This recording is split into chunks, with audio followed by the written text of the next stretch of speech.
Graça e paz, queridos.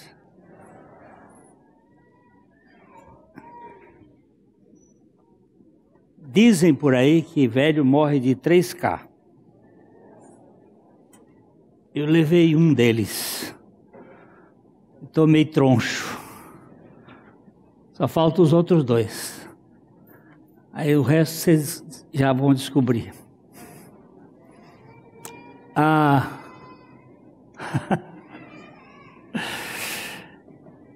Hoje faz um mês que nós viajamos. Nós fomos inicialmente aos Estados Unidos para um casamento, um pouquinho de tempo lá com família, depois a Portugal e com um grupo de 48 pessoas daqui da igreja, de Curitiba, de Maringá, de Paranavaí. 48 nós fomos a Israel. Uma viagem muito preciosa. Nós tivemos um guia, que é o Dr. Rodrigo Silva. Se você quiser saber alguma coisa, pode entrar no YouTube e ver os vídeos do Dr. Rodrigo Silva. Ele é um arqueólogo, bastante reconhecido no mundo. Nós estávamos na fila para retornar de Tel Aviv para o Brasil, e havia um casal que vinha para cá e a filha trabalha lá no Instituto Bíblico de Jerusalém, e ela começou a conversar com a minha esposa e ela perguntou: como é que vocês estão aqui, com que grupo vocês vieram, aquelas questões de conhecimento. E quem era o guia de vocês? E aí a minha esposa disse: foi o Dr. Rodrigo Silva. Ele disse: como? Vocês conseguiram esse guia? É a coisa mais difícil do mundo. De fato, foi um privilégio muito grande. Eu sei que a gente, os que foram, vão depois passar para outros grupos as impressões e aquilo que aprendemos, porque a história e a geografia, elas falam muito, né? Nós temos visto que acabamos aprendendo a ler a Bíblia em 3 dimensões, não só a letra, mas também a dimensão geográfica.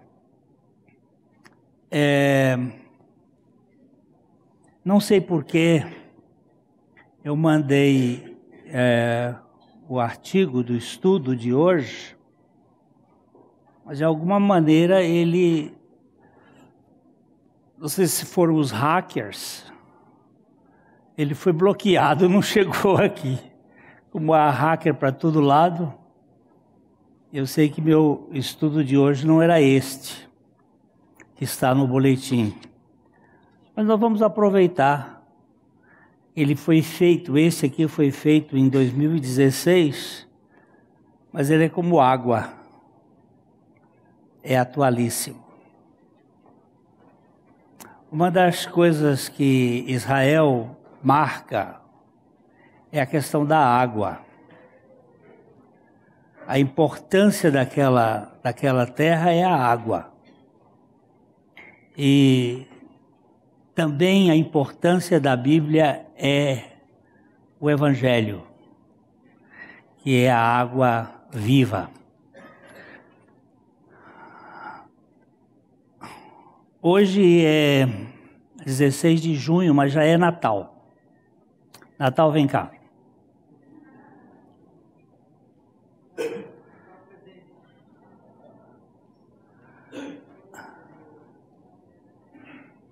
Graça sobre graça. Eu já chorei bastante aqui, com esses amados aqui, que meu Deus do céu, não quero chorar mais. Eu amo vocês muito. Esse menino aqui é um menino alcançado pelo Evangelho. Amém, glória a Deus. É uma alegria muito grande estar com o Natal aqui. Amém. Amém. Há pouco tempo ele perdeu a sua companheira de anos, mas eu pedi o Natal para vir aqui, especialmente porque ele é um dos grandes evangelistas que eu conheço. A glória do Senhor. Pode usar aqui. Ele me fez, para a glória dele. Estive aqui de 82 a 89, mas depois de uns 30 anos de religião, eu vim conhecer essa graça aqui através desse povo. Entendeu? É uma riqueza muito grande que só sabe quem tem. Quem não tem não sabe o que é isso. Pensa que é emoção, pensa que é fingimento, pensa que é a saudade, sim. O amor pelos irmãos total. Agora, a vida de Cristo em nós que manifesta, isso é tudo. Entendeu? Então é motivo de muita alegria, né? Até eu disse para os irmãos, meu filho, eu estou agora, né, sem minha esposa, mas meu filho, pai, vem para cá, nós temos um comércio lá em Santa Catarina, e eu estava aqui na praia de Caiobá com a minha esposa, nossa casa é ali. Aí vem para cá, o senhor está sozinho e tal. Tudo bem, fui, porque a gente evangeliza.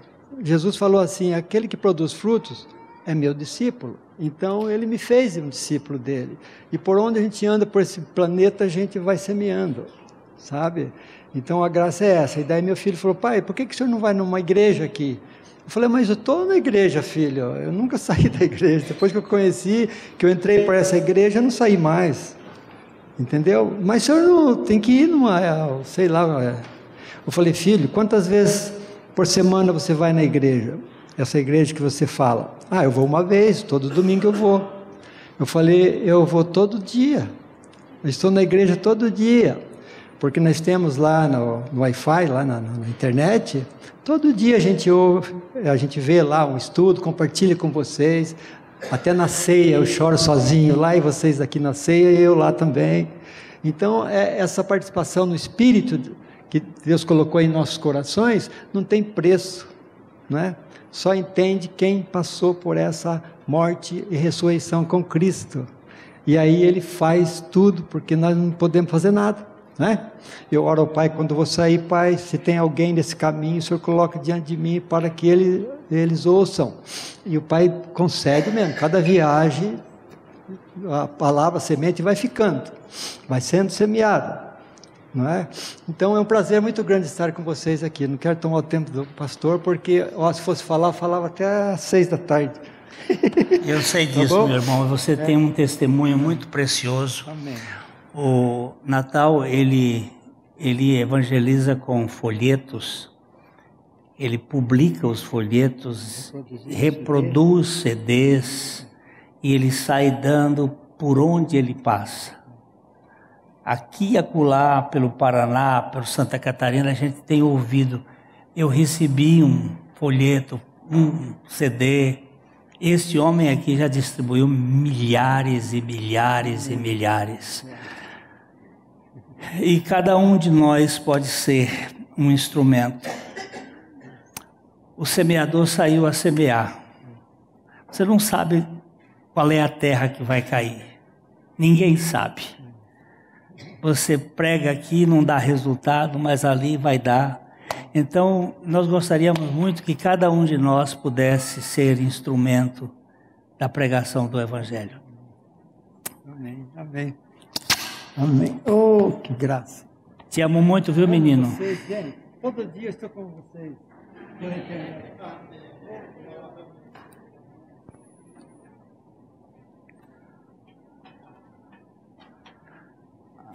A irmã do Natal também, a caçula, está aí hoje, a Eliane.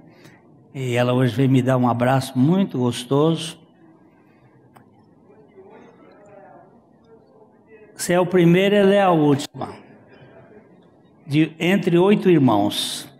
É isso aí. Queridos, este artigo foi escrito e ele faz parte de um dos capítulos do livro As Insondáveis Riquezas de Cristo, o Evangelho. Eu sei que há muita dificuldade de se compreender o que é o Evangelho e o que é a religião. Porque há muita coisa parecida.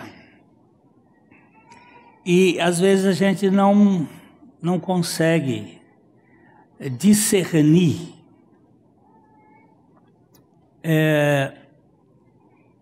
Quando nós chegamos em Tel Aviv, logo que chegamos em Israel, no hotel tinha uma coisinha no café da manhã, redondinha, da cor de beterraba. Eu coloquei aquilo no prato e achei delicioso. Comecei a perguntar, gente, o que é isto aqui? E alguém dizia, é beterraba. Eu digo, beterraba não é porque tem semente. O que é isso aqui? Aí foram várias opiniões ali. Aí descobrimos-se que é um tipo de berinjela. E ela fica bem vermelhinha, parece uma beterraba. Uma delícia. Agora, existe um jiló bravo, que parece com o jiló verdadeiro. E se você comer, morre. É muito semelhante. O que você está comendo? Religião ou evangelho? A palavra evangelho, ela não aparece no Velho Testamento. Ainda que ele esteja lá como semente. Mas o Evangelho é a boa notícia, Evangelion, uma boa notícia, a notícia do Deus que se encarnou, que assumiu a nossa causa, que morreu a nossa morte e que ressuscitou para nos dar a vida dele. Não é nada do que eu faço, mas é tudo do que Deus fez. Então, vamos pegar um texto, por favor, de Gênesis. Gênesis capítulo 3, versículo 6 e 7. Gênesis 3, 6 e 7. Vendo a mulher, este vendo aqui é um gerúndio, é uma ideia contínua, não foi viu a mulher. E às vezes a gente tem uma ideia de viu, não é vendo. Existe uma espécie de continuidade. Não foi um olhar de soslaio, não foi um olhar passageiro, rápido, foi um vendo. Houve ali uma intenção, vendo a mulher, que a árvore era boa para comer. Este boa para comer aqui, todas as árvores eram. Todas as árvores eram boas para comer. Você vai me trabalhar um pouquinho aí, Rubia? Vai voltar lá no capítulo 2, de Gênesis, no versículo 9. A gente vai lá e volta depois. O 2:9.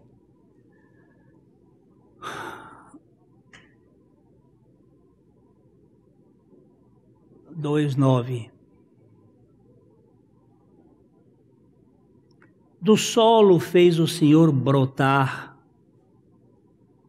o Senhor Deus fez brotar toda sorte de árvores agradáveis à vista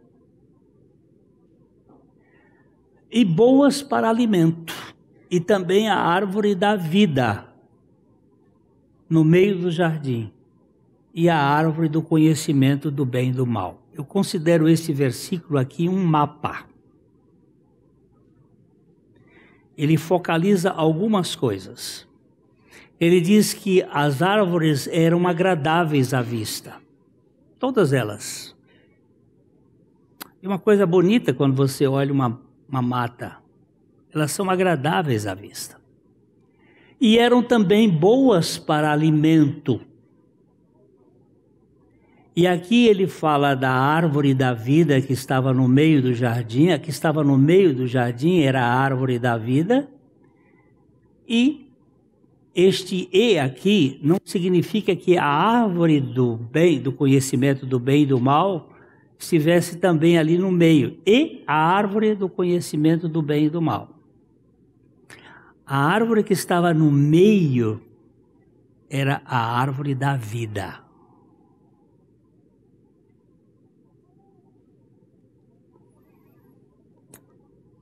Agora vamos voltar para o capítulo 3, versículo 6. Vendo a mulher que a árvore era agradável aos olhos, que era boa para se comer, agradável aos olhos. Todas eram, não é? Mas tem uma palavra aqui que diz assim, e árvore desejável para dar entendimento. Essa palavra desejável é o grande problema do homem. É a causa do pecado. De onde surgiu o pecado? Como surge o pecado? Aí nós vamos para Tiago, capítulo 1. Nós vamos começar com o versículo 13. Vamos dar uma lidinha. Tiago 1. Vamos começar com o 13. Ninguém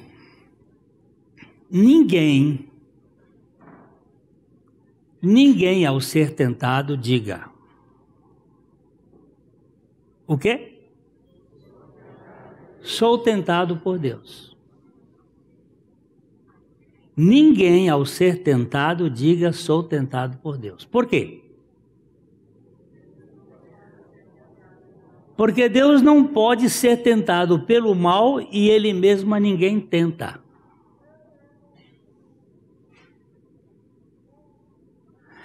Deus prova, mas não tenta.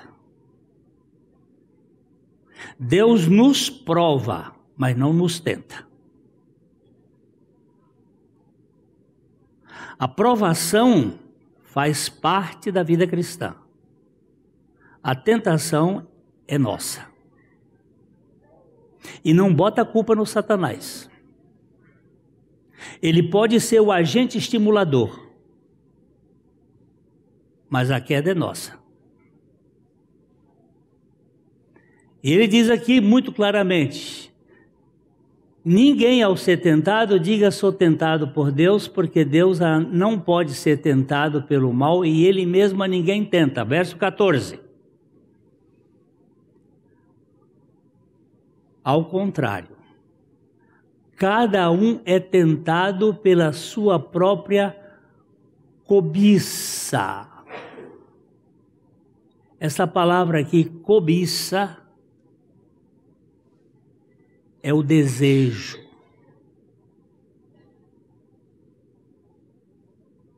É o desejável. A outra versão diz pela sua própria concupiscência. E a outra versão que diz assim, pelos seus próprios desejos.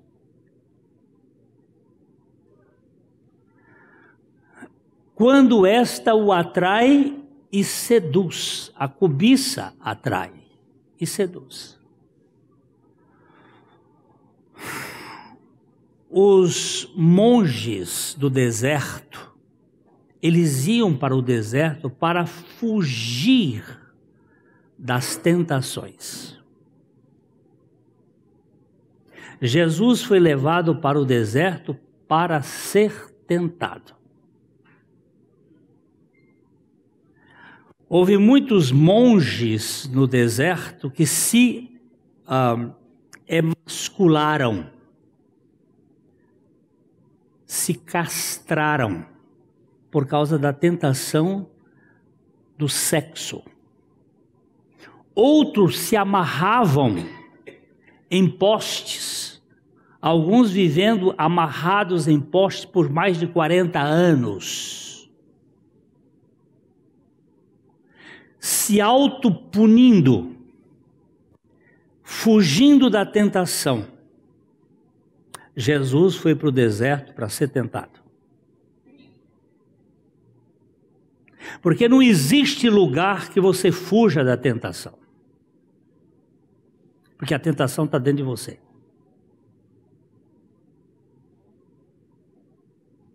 Cada um é tentado. O texto bíblico é muito claro dizer: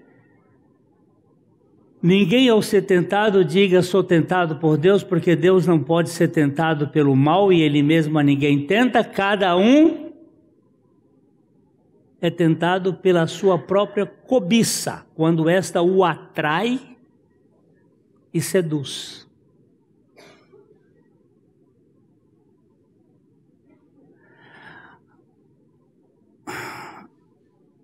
Davi foi tentado ao ver Berseba tomando banho no eirado da sua casa. Davi em cima do palácio, a mulher num lugar próximo à casa, a casa do seu general, ficava próximo ao palácio.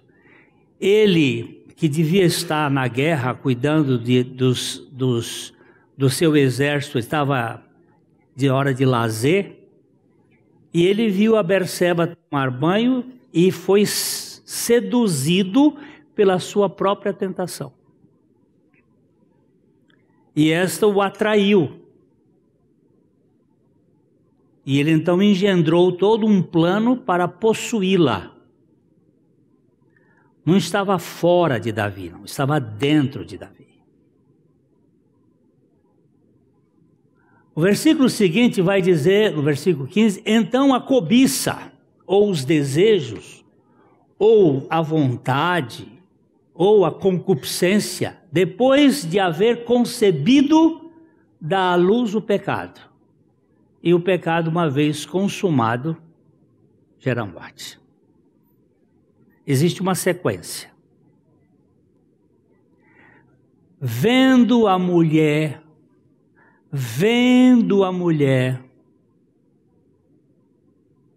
que a árvore era boa para comer,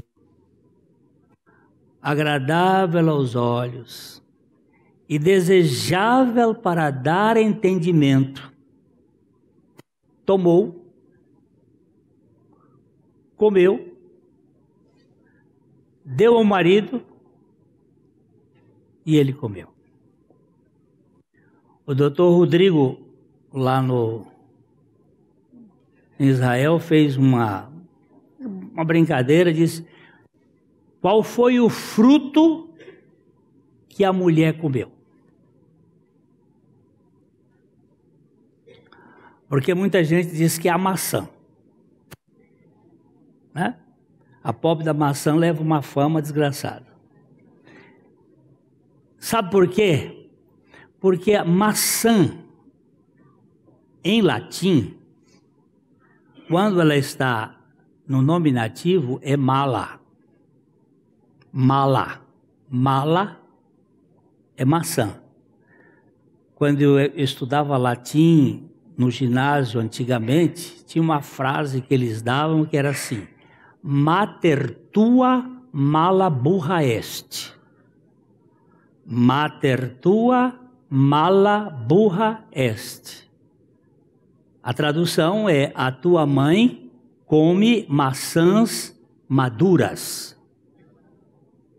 Mala, burra, burra é vermelha, madura. E este é do verbo comer. A tua mãe come maçãs maduras. Só que mala também é a expressão do mal. No dativo, do mal. Mala, aí a árvore do bem e do mal, puseram o nome da maçã. Pobre maçã. Outros povos deram como a árvore do bem e do mal a bananeira, por causa do formato da banana, que parece um pênis. E é dito por muitos que o pecado original foi o pecado do sexo. E não é. Então, a mimosa paradisíaca é o nome de bananeira. Aí o doutor Rodrigo fez uma pergunta: qual foi a fruta que a mulher comeu?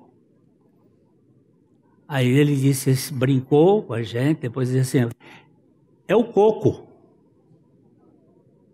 Porque ela tomou e comeu. O coco você toma a água e come. Mas não foi. Esta árvore ficou desconhecida. Mas o certo é que esta árvore, ela despertou os nossos desejos de ter entendimento, não de ter relacionamento. Nós somos a raça dominada por um desejo insopitável. Insopitável significa que não pode ser sepultado. Todos querem conhecer e conhecer e saber cada vez mais. Então aqui nós temos, voltando lá, assim, vendo a mulher que a árvore era boa para comer, agradável aos olhos, e árvore desejável para dar entendimento, tomou-lhe do fruto e comeu, e deu também ao marido, e ele comeu.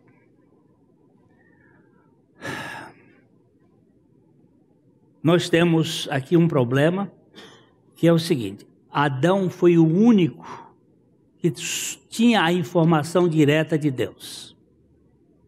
Deus falou com Adão: você pode comer de todas as árvores do jardim, mas da árvore do conhecimento do bem e do mal, dela não comerás. Vamos lá, Rúbia, 2,16. Gênesis 2,16.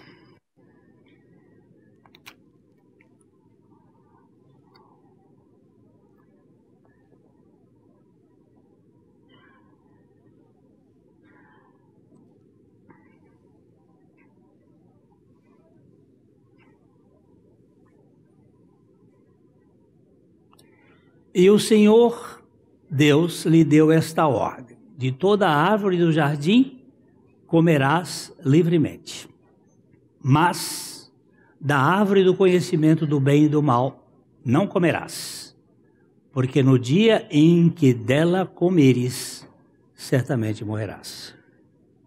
É muito claro, Deus falou com ele. Por isso que ela não é responsável direta pelo pecado. Paulo vai dizer isso, que a mulher sendo enganada comeu, mas ele não foi enganado. É aquilo que o Dr. Jânio Quadros falou de uma maneira muito forte: filo porque quilo. Ele pecou propositadamente. Ele sabia e desobedeceu. Ela foi enganada. ele pecou diretamente. O responsável pelo pecado é ele. Tanto é que Paulo vai dizer em Romanos 5:12, por um só homem entrou o pecado no mundo, e pelo pecado entrou a morte. E a morte passou a todos os homens, porque todos pecaram. Porque assim como por um só homem entrou o pecado no mundo. Uma vez que eles pecaram, o que aconteceu? No versículo 7 de Gênesis 3, o que aconteceu? Aí você tem o primeiro modelo de religião. Abriram-se os olhos de ambos, tanto aquele que transgrediu voluntariamente, como aquela que transgrediu enganosamente, abriram-se os olhos de ambos. Mas ela não estava com olhos abertos vendo? Ela não estava vendo a árvore? Mas esta visão aqui não é uma visão da realidade física, é uma percepção de si mesmo. Vendo-se. Olha aqui você vê, abriram-se os olhos de ambos e percebendo que estavam nus. Eles estavam nus desde o princípio. Tomaram para si, ou cozeram folhas de figueiras e fizeram cintas para si.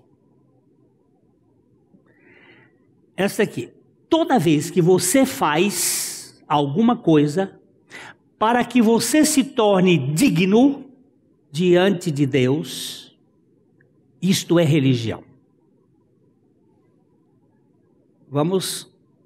Quando eu sou o agente,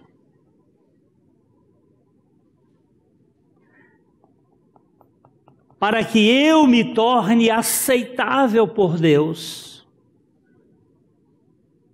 eu estou fazendo religião. Religião é o que eu faço para que Deus me aceite. Eles estavam nus, e eles fizeram umas cintas de folhas de figueira,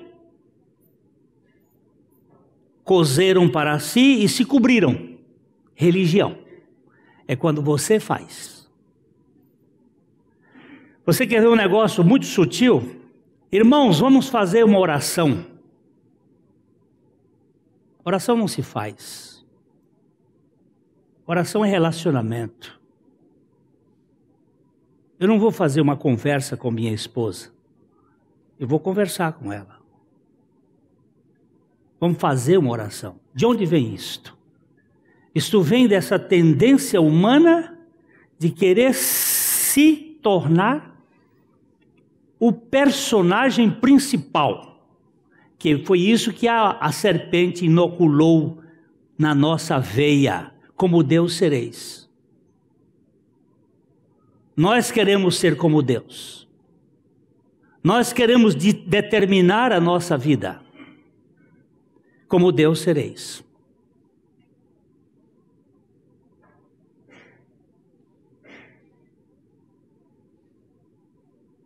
Eu não tenho que fazer oração. Eu tenho o prazer de conversar com meu pai. É algo íntimo e relacional.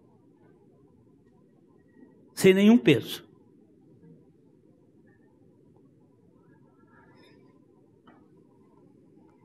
É muito interessante ver a netinha agora conversando. Ela não sabe dizer as palavras, mas ela fala pelos cotovelos. Eu não sei o que ela quer dizer, mas ela fala. Ela tem hora que ela fala fofô, e acabou. Eu digo língua estranha, eu ainda não sei interpretar, minha filha. Mas ela fala que é uma coisa maravilhosa. E ela quer contar a história. E ela sente prazer em falar. E com Deus, nós também precisamos saber isso. É um privilégio. Quando alguém diz, eu não sei orar, eu devo dizer assim, você nunca experimentou, de fato, o novo nascimento.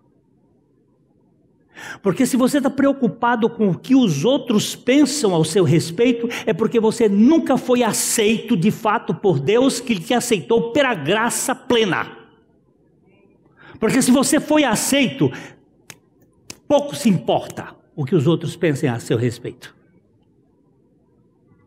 Se você ainda está vivendo com a plateia como motivo da sua existência, a sua vida é muito tensa, é muito pesada. Mas se você vive com um relacionamento com o Pai, com a Trindade, você está no descanso. Ele te ama. Ele te ama. Deus não estupra, nem violenta ninguém. Ele ama.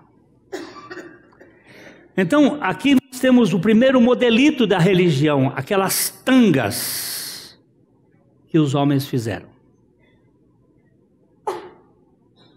Mas se você caminhar um pouquinho mais para frente, desse mesmo capítulo 3, no versículo 21, nós temos o Evangelho. Aí, a primeira mensagem do Evangelho. E chamou o Senhor Deus, verso 21. Fez o Senhor Deus vestimentas de peles para Adão e sua mulher, e os vestiu. Preste atenção. No versículo 7, quem fez? No versículo 7, quem fez as tangas? Eles, Adão e Eva. Eles fizeram as tangas, eles fizeram os aventais e eles se vestiram. E aqui no verso 21, quem fez? O Senhor Deus. Mas ele não só fez, ele os vestiu. Agora tem um detalhe aí. Fez o Senhor Deus vestimenta de quê?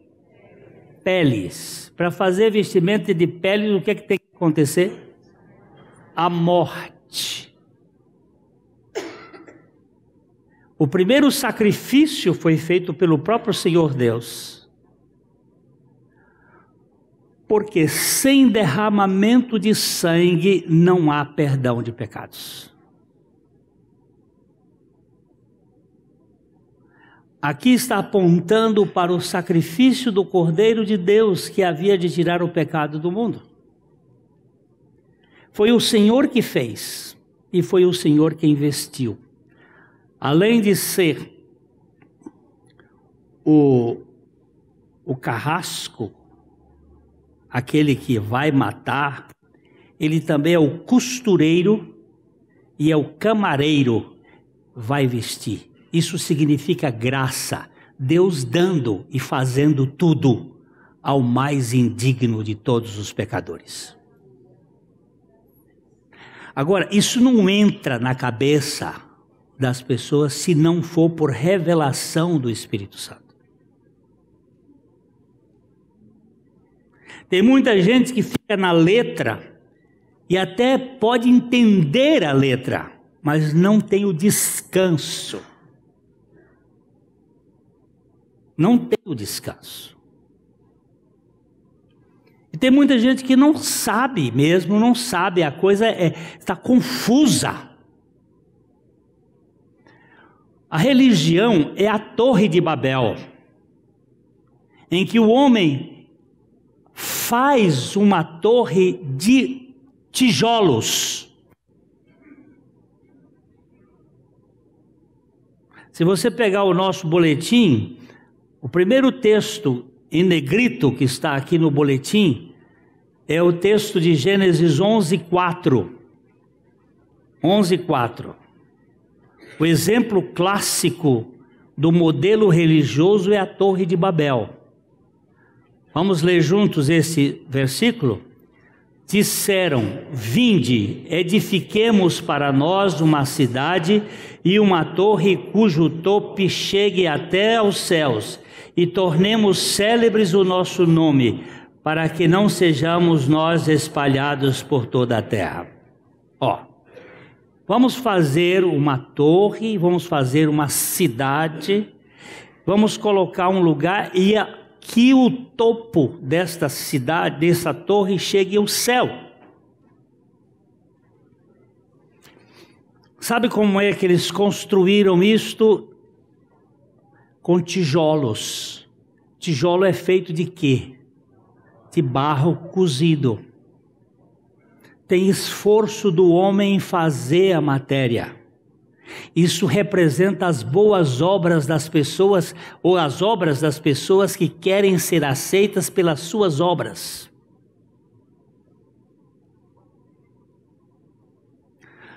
Eu já encontrei muitas pessoas que dizem assim: eu nunca matei, eu nunca roubei, eu nunca adulterei.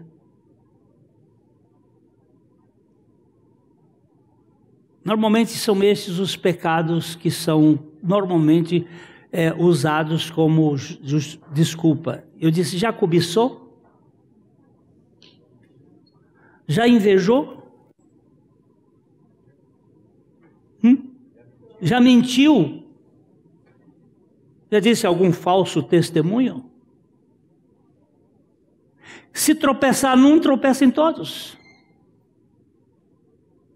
A lei não foi dada para a nossa salvação, a lei foi dada para diagnosticar a nossa perversão. Mas a graça foi dada para a nossa salvação. Ninguém perante a lei escapa. Ninguém perante a graça é excluído.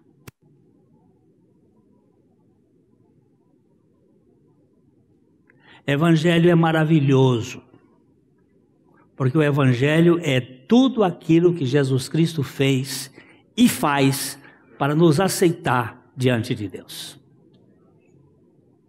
Não é você que aceita Jesus, foi Jesus que aceitou você. Você simplesmente recebe de modo passivo a grandiosidade da graça de Deus na sua vida. Vamos dar só uma olhadinha aqui, olha aqui, no capítulo 20 de Êxodo, versículo 25, o Senhor diz uma coisa interessante. Se me levantares um altar de pedras, não o farás de pedras lavradas, pois se sobre ela manejares as ferramentas, profaná-las-ás. Nós estivemos vendo agora em Israel várias vezes os reis de Israel fazendo altares de pedras lavradas. Quando eles estavam fazendo isto, significava que este rei tinha apostatado da palavra do Senhor. Era profanação. Porque a pedra tem que ser pedra bruta. Não pode ser pedra lavrada. Um dia nós vamos estudar sobre o grande erro da construção do Templo de Salomão.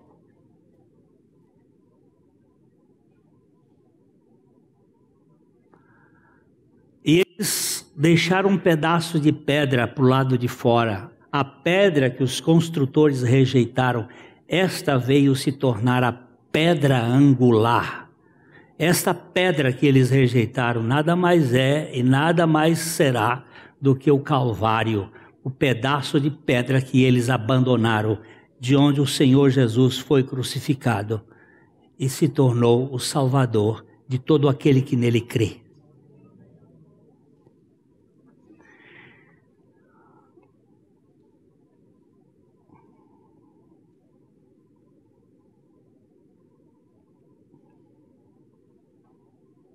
O profeta Isaías, no capítulo 9, verso 10, ele nos diz o seguinte, aqui embaixo. Os tijolos ruíram por terra, mas tornaremos a edificar com pedras lavradas, cortaram-se os sicômoros, mas por cedros os substituiremos. Ele está mostrando como é que as coisas iam sendo feitas, as misturas. Nós vamos terminar dizendo o seguinte: o grande problema é a mistura do cristianismo com o humanismo.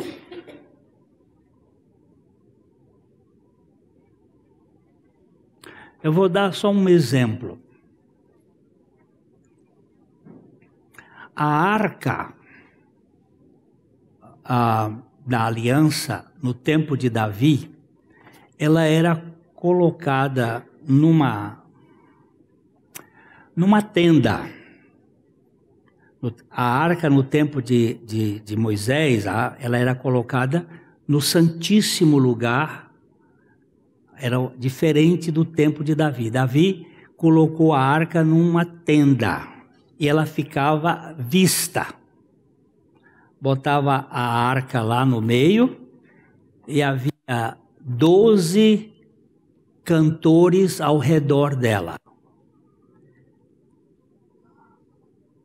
Cantava 24 horas por dia. Cada hora, um turno. 288 cantores. Eles iam se substituindo e a arca era aberta. Não estava guardada como na arca, como no tempo de Moisés. Ela ficava aberta e você podia olhar para a arca. Que aquilo representa a questão da igreja. Lá no capítulo 15 de Atos, Tiago vai dizer assim: o tabernáculo de Davi que tinha sido caído, este vai ser reedificado. É o lugar aberto, onde você pode louvar ao Senhor claramente. Os cantores ficavam olhando para a arca. Vamos imaginar aqui que esse vaso fosse a arca, eles tinham que ficar olhando por 1 hora, cada cantor cantava olhando. Terminava esse turno, saíam os 12, entravam outros 12, saía esse turno, havia um louvor permanente, 24 horas por dia.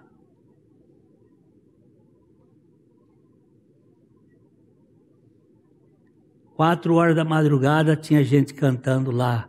2 horas da madrugada, cantando para quem? Para o Senhor. Louvando quem? Louvando ao Senhor. Quando o humanismo invadiu a igreja de Laodiceia, o louvor ficou voltado para o público. Hoje, nós queremos cânticos que nos agradem. Eu não gosto dessa música. Eu não gosto desse tom. Eu não gosto disso. Você não tem direito de gostar ou não gostar. Se o louvor é voltado para o Senhor, é para o Senhor que deve ser feito. Não é para o seu gosto, não é para o seu deleite pessoal. É para a glória do Senhor. No evangelho misturado, as pessoas querem dar pitacos dentro da ordem da salvação de Deus. Não é para você, meu irmão. Pouco se importa. A afinação no reino de Deus é diferente da afinação do teatro. A afinação do reino de Deus é no coração. A afinação do teatro é na garganta. Então, coloque isto. Existe um evangelho, existe uma religião. Se você está na religião, você é mal-humorado, você é crítico, você vive reclamando das coisas. Se você está no evangelho, você é uma criatura bem gostosa de conviver, você louva a Deus, você louva no chicote, Paulo cantando e Paulo estava louvando. Onde os apóstolos diziam assim: é um privilégio padecermos em nome do Senhor Jesus. porque eles são libertos. Não é este mundo mais. Que o Senhor nos dê a graça de conhecer o Evangelho. Eu sou, por natureza, crítico. A minha tendência é reclamar. Eu faço mais parte do coral dos sapos que coacham do que com o coral dos sabiá que canta no cimo das árvores. Mas aí eu digo para o Senhor: olha, Pai, transforma este cantor do samba da nota só, esse cantor da murmuração, transforma ele num roxinol do teu reino, para que eu possa louvar ao Senhor em todas as circunstâncias. Essa oração que nós faríamos aqui para cada um de vocês, que nós possamos louvar. Nós andamos muito, né, Barba? Teve uma hora, quando nós chegamos, como é aquele lugar? Não é Massada, não. Foi Massada, que era da de Sidona?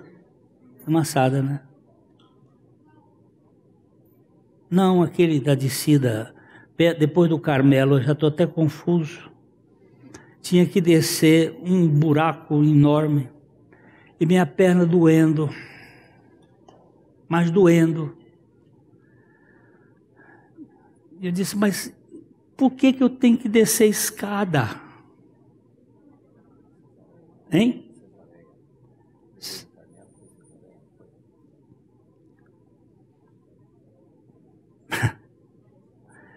Foi um buraco daquele lá.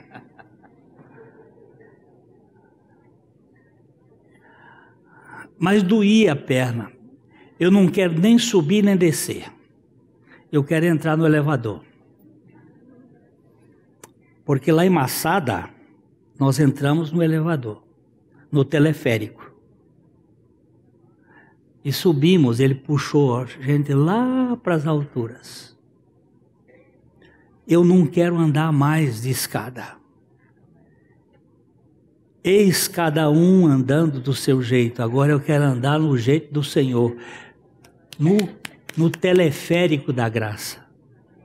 Senhor, dá-me a graça de crer que Tu podes fazer muito mais do que eu penso ou peço. E que eu possa descansar no Senhor. O Senhor me aceitou. O Senhor me ama com amor eterno. Eu acho que a pessoa que mais me conhece é minha esposa. Se ela me abandonar, eu vou ficar meio... Se ela me abandonar por causa dos meus erros todos, eu vou ficar meio mais troncho. Mas uma coisa é certa, o Senhor não me abandonará. Ele disse: não te abandonarei, nem te deixarei. Então, no Evangelho há descanso. O Evangelho é gostoso. Porque Deus... Ah, mas aí eu posso viver a vida do jeito que eu quero? Pode. Pode. Porque agora se você foi conquistado, o seu querer vai ser fazer a vontade do Senhor. Aquilo que o pastor Eric leu aqui. Alegra-me, deleita-me fazer a tua vontade. A minha vontade foi conquistada por tua vontade, para que eu de boa vontade queira a tua vontade, como tu me queres. É assim que eu quero viver. Todas as coisas me são lícitas, mas nem todas me convêm. Todas as coisas me são lícitas, mas eu não me deixarei dominar por nenhuma delas. Por quê? Porque o Senhor já dominou a minha vida. Então, espero que você tenha uma tarde muito preciosa na presença do Senhor. E à noite nós vamos falar um pouquinho sobre conhecimento diferente desse entendimento simplesmente intelectual, do nosso relacionamento com o Senhor. Obrigado, Senhor, porque o Senhor nos aceitou em Cristo. Obrigado por este amor eterno. que não pode ser mudado. Tudo nesse mundo muda, a tua palavra não muda, nem o teu caráter. E nós te bendizemos, no nome de Jesus. Amém. A Livraria PIB Londrina procura selecionar cuidadosamente seus títulos e autores a fim de oferecer um conteúdo alinhado com o Evangelho de Jesus Cristo. Bíblias, livros de teologia, devocionais, literatura infantil, biografias, comentários bíblicos e muito mais. Dispomos também de um acervo de CDs e DVDs das mais de 5.000 mensagens ministradas na Primeira Igreja Batista em Londrina. Visite a Livraria PIB Londrina e conheça ainda mais. Livraria PIB Londrina, de segunda a sexta, das 13h30 às 18 horas. Endereço na Avenida Paraná, 76A, próximo ao Calçadão, bem no centro de Londrina. Ligue para 3372-8921 ou acesse o site www.livrariapiblondrina.com.br.